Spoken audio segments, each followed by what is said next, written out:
Hello à tous. Là, je suis au centre de la petite dorsale, l'anticyclone, que je dois passer.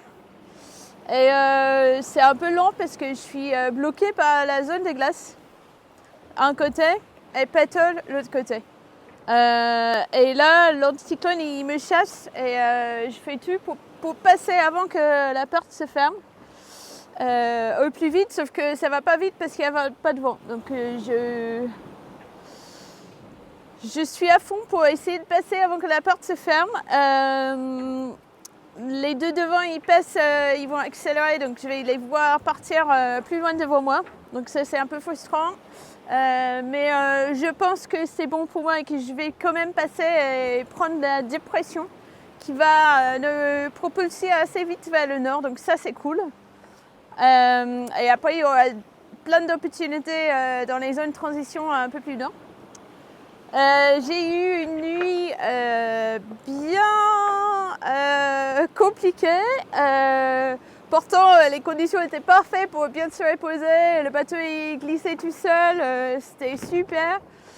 Il y avait un peu plus de vent que ça.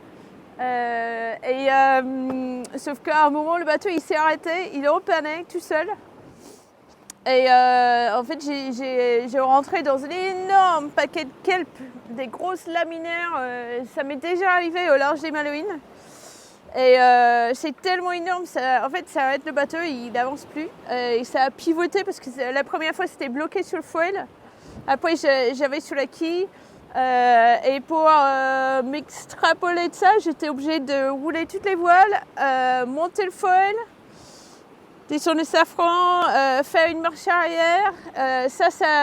Tout n'est pas parti. Donc là, j'ai pris la gaffe et puis j'ai arraché avec des mains des algues du foil. Ça a pris un moment.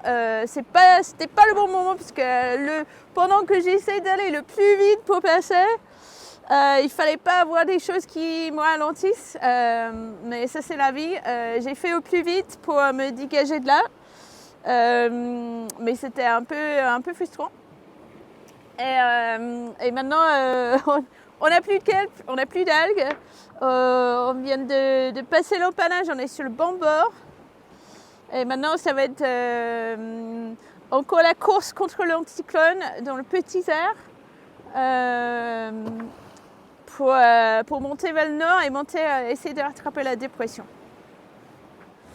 Là, c'est une journée exceptionnelle parce que le ciel est complètement bleu.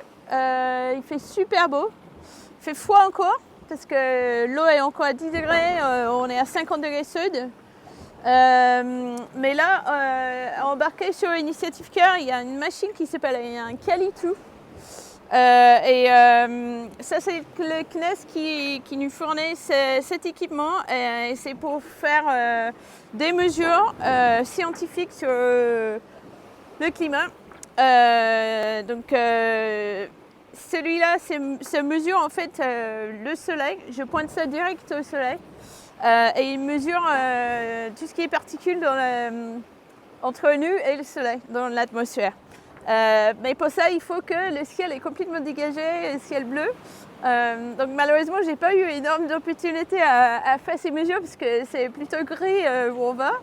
Mais là, je profite parce qu'il fait bleu et je vais essayer de prendre un petit mesure. Donc en fait, il y a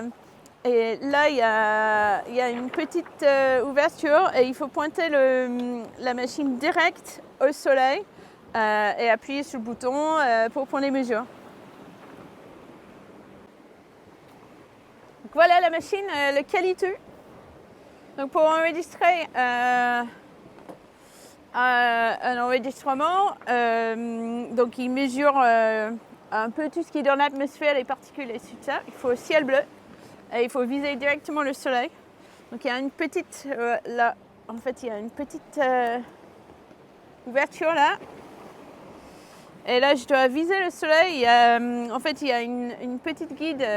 On voit une pointe de lumière quand on est bien dans le cercle. C'est pas facile quand le bateau bouge. Et après, on appuie plusieurs fois le bouton pour enregistrer. Donc, on va tenter. Voilà, j'appuie. appui, recording, ok, et un long appui, et voilà. Donc encore une mesure enregistrée sur Initiative K.